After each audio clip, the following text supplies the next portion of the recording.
Series সার্কিটের বৈশিষ্ট্য। প্রথমে আমরা R1, R2 এবং R3 তিনটি রেজিস্টর নিই।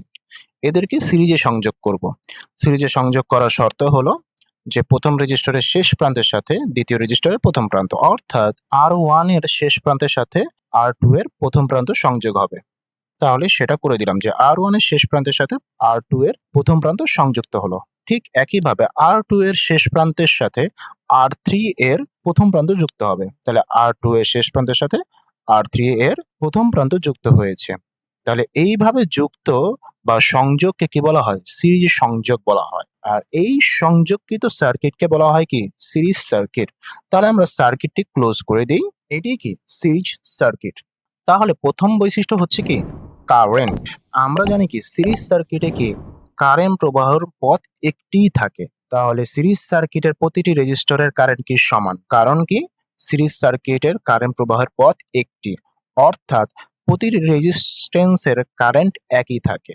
যেমন আমরা যদি দেখি চিত্রের সাহায্যে যে আইটি হলো সার্কিটের টোটাল কারেন্ট, I1 হলো রেজিস্টর R1 এর কারেন্ট, I2 হলো রেজিস্টর R2 এর কারেন্ট এবং I3 হলো রেজিস্টর R3 এর কারেন্ট। তাহলে আইটি যে পরিমাণ কারেন্ট যাচ্ছে সেই পরিমাণ কারেন্ট কি R1, R2 এবং R3 দিয়ে যাচ্ছে। তাহলে চিত্র সাহায্যে আমরা বলতে পারি যে আইটি সমান সমান I1 সমান সমান I2 সমান সমান I3 সমান সমান ডট ডট IN, অর্থাৎ যতগুলো রেজিস্টর এইভাবে সংযোগ করা হবে ততগুলো কারেন্টে কি এই আইটি অর্থাৎ সার্কিটের মোট কারেন্টের সমানই হবে। অর্থাৎ সার্কিটের মোট কারেন্ট প্রতিটি লোডের মধ্য দিয়েই একই হবে সিরিজ সার্কিটের ক্ষেত্রে।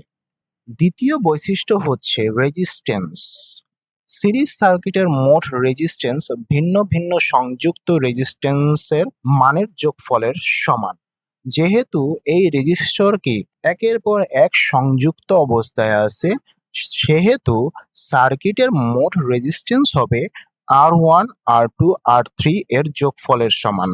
ঠিক একইভাবে বলা হয়েছে যে RT অর্থাৎ সার্কিটের টোটাল রেজিস্ট্যান্স বা সমতুল্য রেজিস্ট্যান্স, এটা কি হবে R1 যোগ R2 যোগ R3 যোগ ডট ডট ডট RN, অর্থাৎ যতগুলো রেজিস্টর এইভাবে সিরিজে সংযোগ থাকবে ততগুলো কি এই যোগ আকারেই বসবে। তাহলে সিরিজ সার্কিটের সমতুল্য বা মোট রেজিস্ট্যান্স হচ্ছে সবগুলো রেজিস্টরের যোগফলের সমান। 3 নাম্বার বৈশিষ্ট্য হচ্ছে ভোল্টেজ।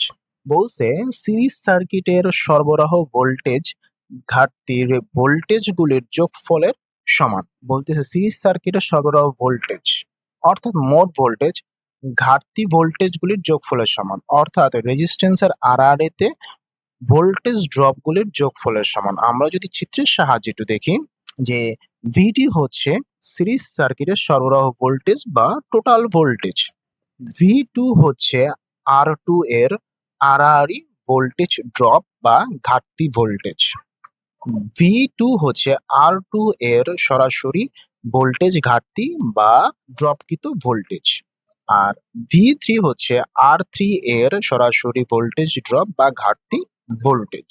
তাহলে এই সার্কিটের টোটাল ভোল্টেজ কি সিরিজ সার্কিটে কি বিভক্ত হয়ে যাচ্ছে অর্থাৎ ভাগ হয়ে যাচ্ছে।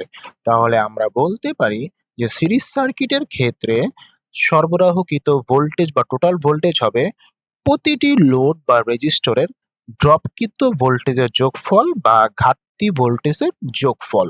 এখানে সেটাই বলা হয়েছে যে সিরিজ সার্কিটের সরবরাহকৃত ভোল্টেজ ঘাটতি ভোল্টেজগুলির যোগফলের সমান, অর্থাৎ রেজিস্ট্যান্সের আড়াআড়িতে ভোল্টেজ ড্রপগুলোর যোগফলের সমান। তাহলে V2 সমান সমান V1 যোগ V2 যোগ V3 যোগ dot dot dot dot dot যোগ Vn, অর্থাৎ যতগুলো রেজিস্টর এইভাবে সিরিজ সংযুক্ত থাকবে ততগুলো ভোল্টেজ ড্রপও কি এইভাবেই যোগ আকারে বসবে।